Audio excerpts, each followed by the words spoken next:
my greatest passion is babies and teaching babies how to understand their horse-human relationships and their responsibilities within those relationships.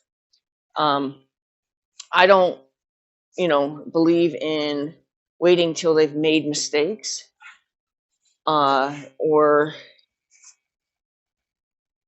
assuming that they know things they don't know. Because often, especially if you're new to foals, you just kind of assume that they were born knowing the things your horse knows. But they're not. They're babies. They don't actually know anything. They have a very blank dictionary. Now it's your job to introduce them to the words in the dictionary you want them to know. And it's your job to define each and every word in that dictionary. It's your job to make sure that when you say cluck means go, kiss means go, that it always means go and it never means anything else. It's your job to be consistent in everything you want your horse to understand.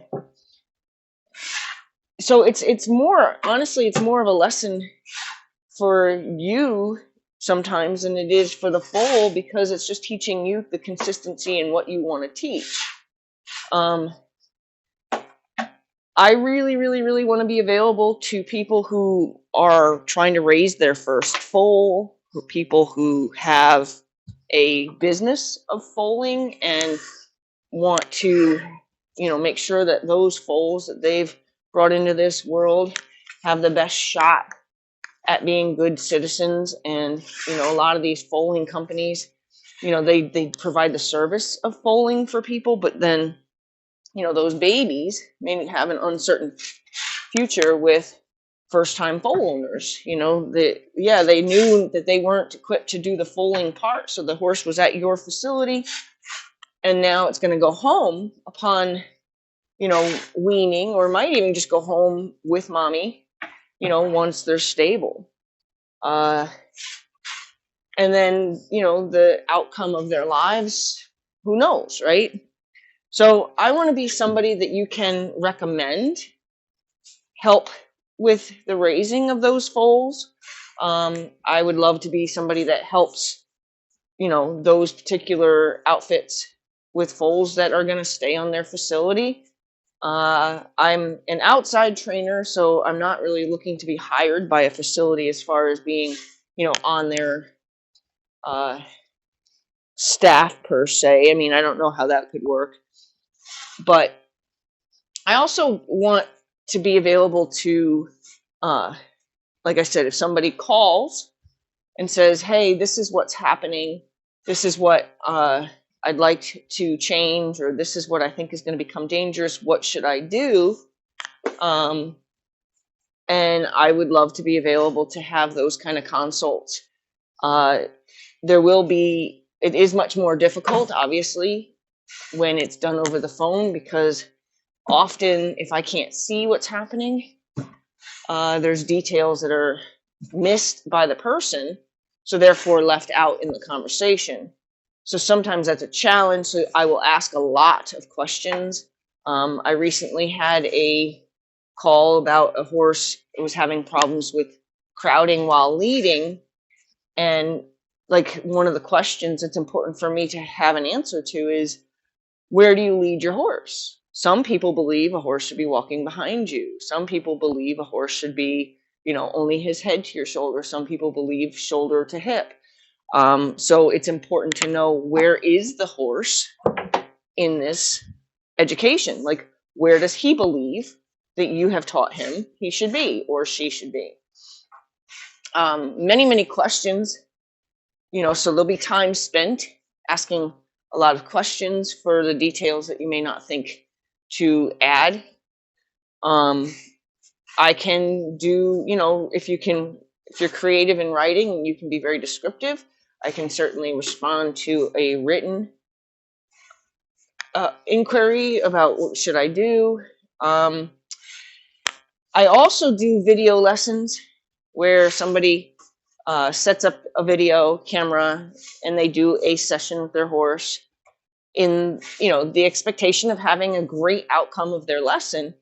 Yet it's been captured in case something rises a question. And if those videos do have a question within them, the videos are uploaded to YouTube, because I can't receive videos from an iPhone that come up in full size. They come up in like a thumbnail size, and it's impossible for me to be helpful with a video is that small.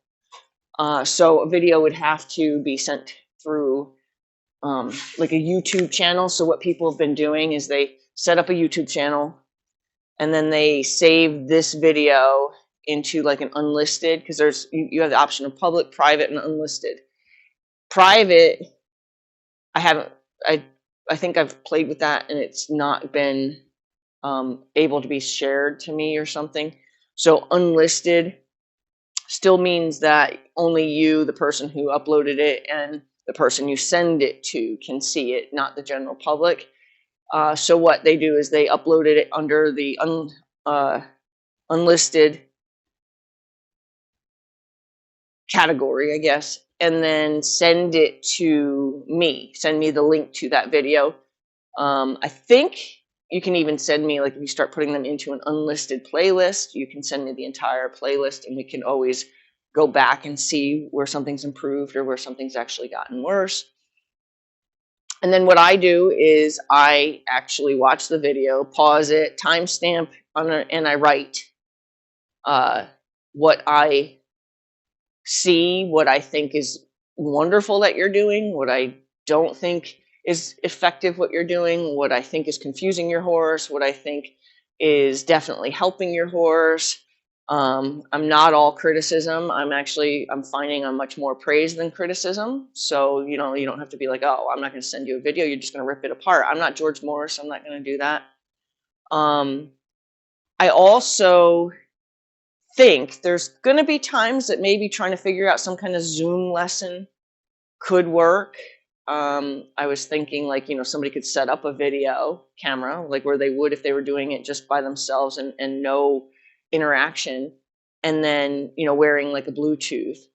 The only part about that makes me a little nervous is being in somebody's ear is going to divide their focus, and dividing their focus from maybe needing to be in the moment and handling something in the moment, and then being distracted by something in their ear.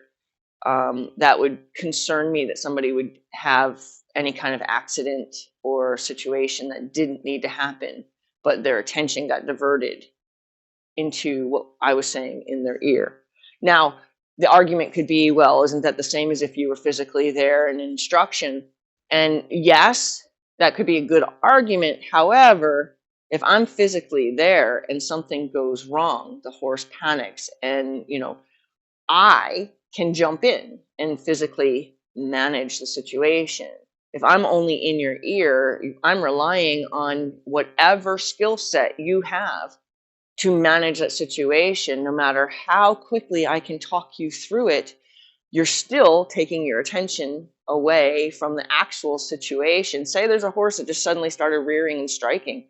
Like, you don't need me in your ear while you're trying to figure out how to get the hell out of the way, and then what to do next as they tap their front feet on the ground and come right back up. You don't need me in your ear telling you what to do if that were to happen, because you need to be very present in that situation.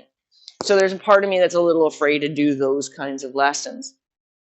I would be willing to try under the right circumstances, but I think right now, phone consultations, a video sent to me, and then you might have to wait a couple days, because I don't give partial attention to something. So I need to make sure that I have a block of an hour, sometimes 2 hours, because of the pause and, writing and pause and writing. And so I need to make sure that I can actually appropriately offer my attention. I'm very, very passionate about raising good-mannered foals. that are good for the farrier. Don't wait until your foal is 2 years old before you start educating them about the farrier. Don't let your farrier have to wrestle with your foal for the first 2 years because you don't think he's old enough to teach about the farrier.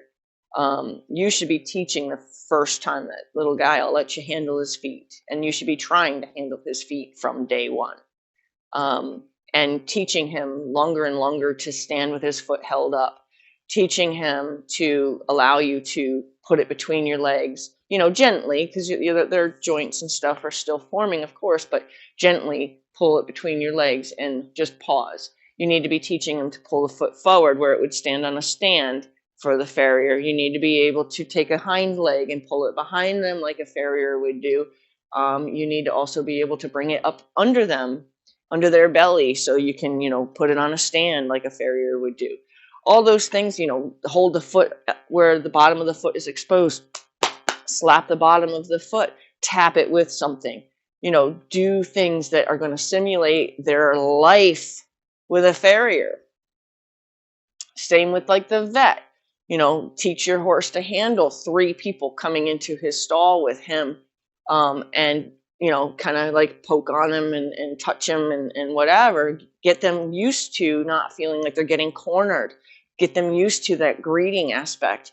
There's so many things that we need to teach them that we don't realize they don't know. Well, they just don't know it because they're brandy new. Don't wait until they're, a 1,000-pound dangerous response mechanism.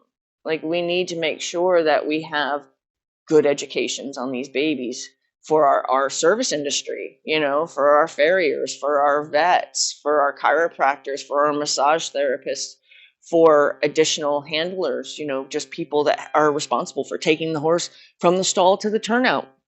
A horse that has trouble leading, a horse that's dangerous leading, is going to be a horse that people are going to be afraid to handle or going to mishandle. They're going to either refuse to handle that horse, and then they're going to enlist the help of somebody who's going to show him who's boss. And then you're going to ruin your horse through those experiences. So I'm here to help with babies especially, but I do riding lessons. I do, I'm going to say I come to you for riding lessons. I don't do riding lessons on my horses. But I come to you for your babies. I come to you for your adult horses. I come to you for your problem horses. And I come to you for just about anything that is horse related. And I'm available on the phone, Facebook Messenger, text messaging. I'm available via email, and even if you wanted to like hit me up on Facebook, it might be a little bit more delayed if you just hit me up as like a general thing on my Facebook feed. But since we're kind of really getting into full season here, I just thought I'd throw that out there so people had that in their mind, is there is somebody that wants to help you raise a good foal. Raise a young horse that your farrier doesn't quit you because of.